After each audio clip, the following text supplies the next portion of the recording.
제14장 사라지는 석비와 어둠의 비밀을.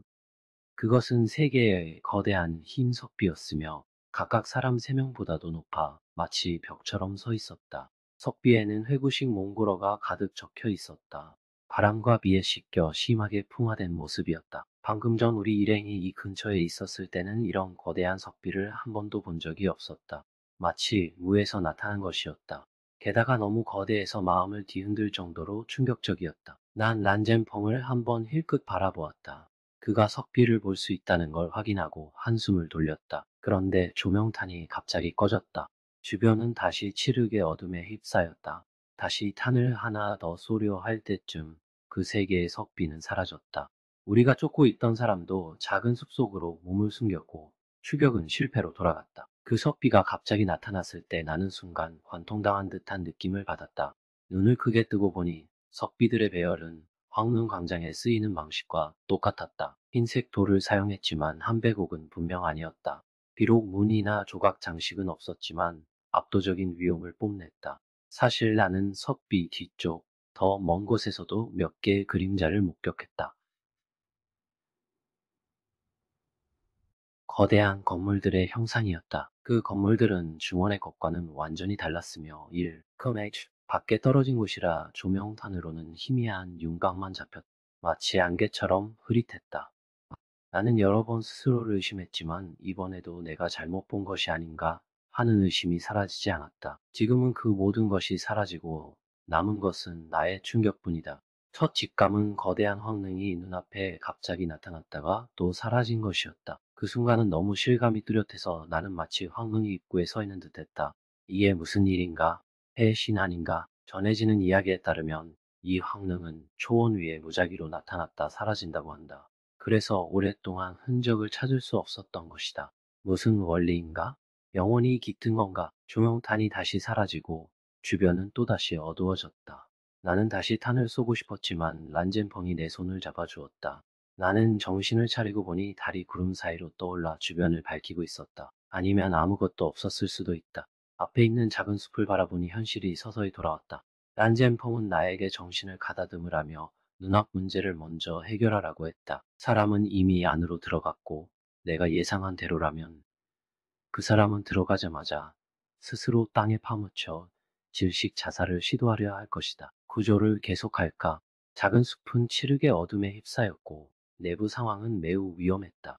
나는 이미 포기하고 싶다는 생각이 머리 위까지 떠올랐다. 도굴꾼이 이미 귀신 들린 듯 죽음을 갈구하고 상황이 이렇게 위험한데 우리 팀의 완전성을 위해서는 포기하는 것이 맞는가? 게다가 들어간 뒤의 어둠은 너무 짙어 그 사람을 찾을 확률도 낮았다.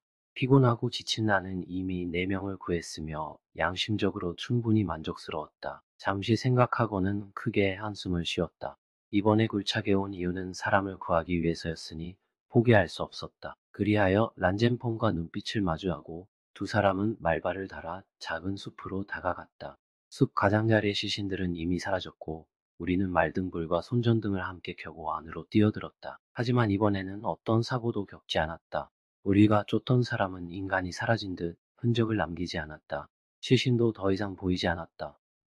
아마 땅으로 돌아갔을지도 모른다. 숲속에서 우리는 도자기 조각이 둘러싸인 구역과 뚱뚱이의 술통을 발견했지만 다른 것은 모두 사라졌다. 1시간 넘게 내부를 수색한 뒤 우리는 밖으로 나왔다. 진을 치던 곳으로 돌아오니 뚱뚱이는 멀리서 우리를 기다리고 있었다. 그는 분명히 걱정이 많아 보였다. 나는 상황을 대강 설명했지만 그는 한참을 이해하지 못했다. 나는 말을 끊고 말뚝을 찾아 휴식을 취하려다 텐트 근처에 살아있는 시신과 죽은 시신이 한 무더기로 얽혀 있는 걸 보았다. 왜인지 모르겠지만 나는 극도로 피곤했고 한 번 더 버티고 싶었다. 뜨거운 차를 한 잔 마시자 곧바로 깊이 잠들었다. 그들이 그 뒤에 어떻게 처리했는지는 알 수 없었다. 깨어났을 때 초원의 거대한 산소량과 깨끗한 공기에 몸이 바로 회복되는 느낌이었다. 그때는 새벽 4시 정도였을 것이다.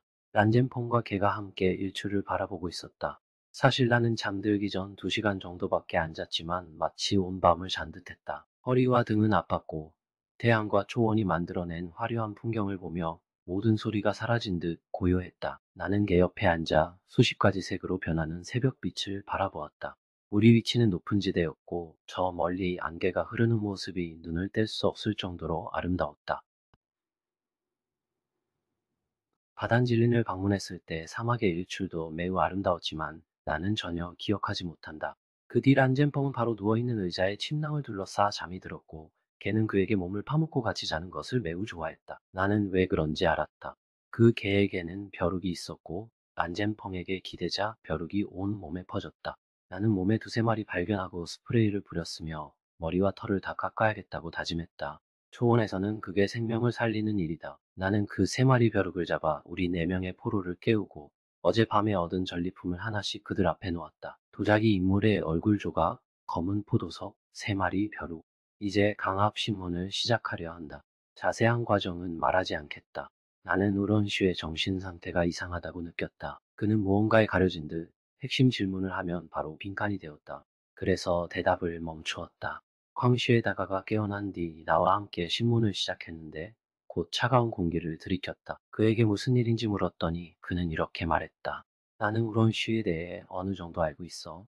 나는 사람성에 대해 꽤 통찰력이 있다고 스스로 생각한다. 아니, 나는 그를 바라보며 말을 재촉했다. 그는 말했다. 내가 보기엔 이 사람은 우런쉬가 아니야. 나는 순간 멈칫했다. 우런쉬의 얼굴은 알지 못했지만 황씨에 다가가 확신에 차서 말한다면 들렸을 리가 없다고 생각했다. 그는 곧 이렇게 덧붙였다.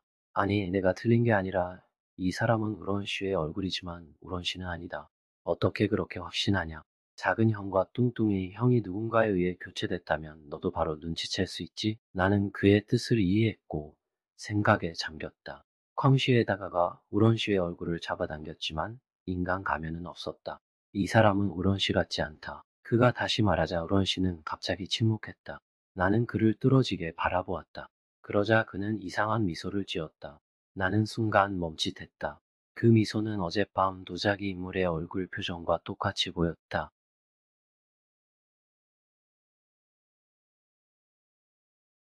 시청해주셔서 감사합니다.